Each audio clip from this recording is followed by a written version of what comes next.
আসসালামু আলাইকুম শেখ। ওয়ালাইকুম আসসালাম ওয়া রাহমাতুল্লাহি ওয়া বারাকাতুহু। বলেন। শেখ, মিম তো আর নাম বাসায়। হয় না, অসম্পূর্ণ নাম। মিম নাম অসম্পূর্ণ নাম। জি স্যার, আমার নাম রাহিমা মিম, পুরো নাম। হ্যাঁ, এটা ভালো নাম। আর এই যে আমাদের দেশে মিম আর তারপর আর কিছু জিম, এইসব নাম আসলে এগুলো ফ্যাশন আছে। জি, ঠিক আছে, বলেন। আহ, শেখ, বাসায় হঠাৎ করে আগুন লাগলে বা ভূমিকম্প হলে এমন অবস্থায় পর্দা করে বের হতে গেলে মৃত্যুর ঝুঁকি থাকে, বা এরকম মানে মৃত্যু মানে যদি এরকম কিসের দেখা যাচ্ছে মৃত্যুর কিসের ঝুঁকি আশঙ্কা। থাকে? কিসের ঝুঁকি? অনেক সময় মৃত্যুর ঝুঁকি মানে শেখ, হঠাৎ হুম। করে যদি বাসায় আগুন লেগে যায় বা জি, ভূমিকম্প জি। শুরু হয়, তো এমন অবস্থায় দেখা যাচ্ছে যে আমি যদি পর্দা করতে চাই তাহলে আমার মৃত্যুর ঝুঁকি দেখতেছি যে এতে আমার মৃত্যুর ঝুঁকিটা আছে।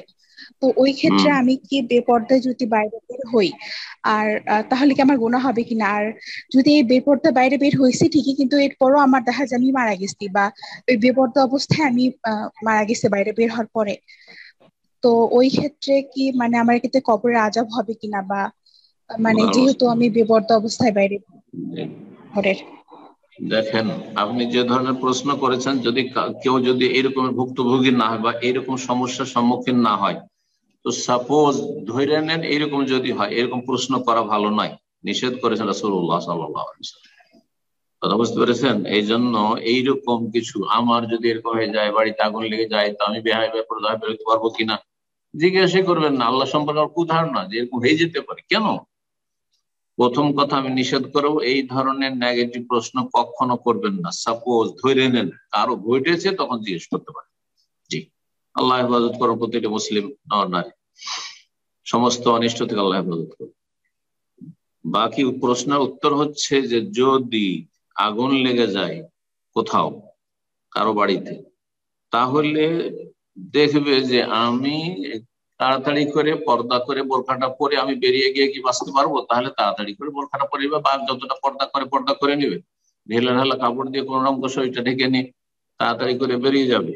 আর যদি দেখে যে না, এত এমার্জেন্সি যে আমি যদি এখানে 10 সেকেন্ড লেট করি তাহলে জানের জীবনের ঝুঁকি রয়েছে, প্রাণনাশের ঝুঁকি রয়েছে, তাহলে যে কোনো অবস্থাতে বেরিয়ে পড়তে হবে। সে বেপরদা হোক, মাথায় কাপড় নাই থাক, শরীরে তো অন্তত কিছু কাপড় আছে, হ্যাঁ শরীরে কাপড় আছে, মাথায় কাপড় নাই, চেহারায় কাপড় নেই, অসুবিধা নেই, জীবন বাঁচাইতে হবে। সেই ক্ষেত্রে কোনো গোনা হবে না, ইনশাআল্লাহ কোনো গোনা হবে না।